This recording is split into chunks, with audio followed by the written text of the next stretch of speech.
తెలంగాణలో సర్పంచ్ ఎన్నికలు ఎప్పుడెప్పుడా అని ఆశావాదులు ఎదురుచూస్తున్నారు.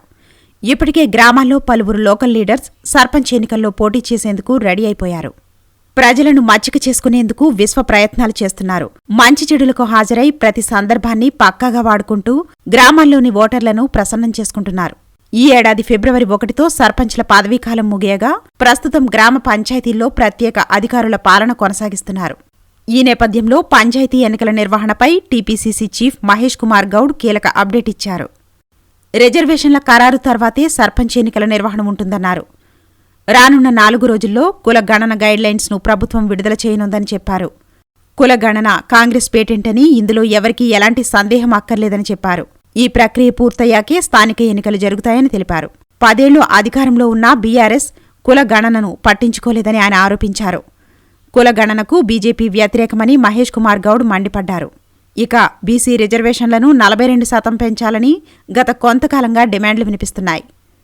ఈ నేపథ్యంలో రాష్ట్రంలో బీసీ కుల గణన ప్రక్రియను వేగంగా పూర్తి చేసే విధంగా చర్యలు తీసుకోవాలని సీఎం రేవంత్ బీసీ కమిషన్ను తాజాగా కోరారు. బీసీ కులగణన ప్రక్రియ వీలైనంత తొందరగా పూర్తయ్యేందుకు ప్రభుత్వం అన్ని విధాలుగా సహకరిస్తుందని కమిషన్కు హామీ ఇచ్చారు.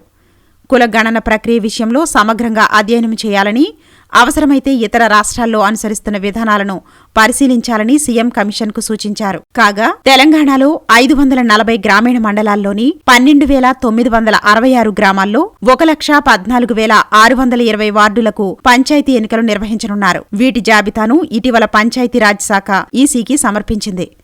గత ఎన్నికల్లో 535 మండలాల్లోని 12,732 గ్రామాల్లో మొత్తం 1,13,152 వార్డులకు ఎన్నికలు జరిగాయి. గతంతో పోలిస్తే ఈసారి 5 మండలాలు, 234 గ్రామాలు, 1,468 వార్డులు పెరిగినట్లు తెలిపారు.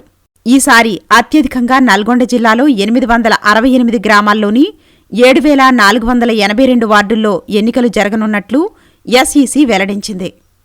ప్రభాత సూర్యుడు జాతీయ తెలుగు దినపత్రిక. ప్రతి అక్షరం నిజం వైపు.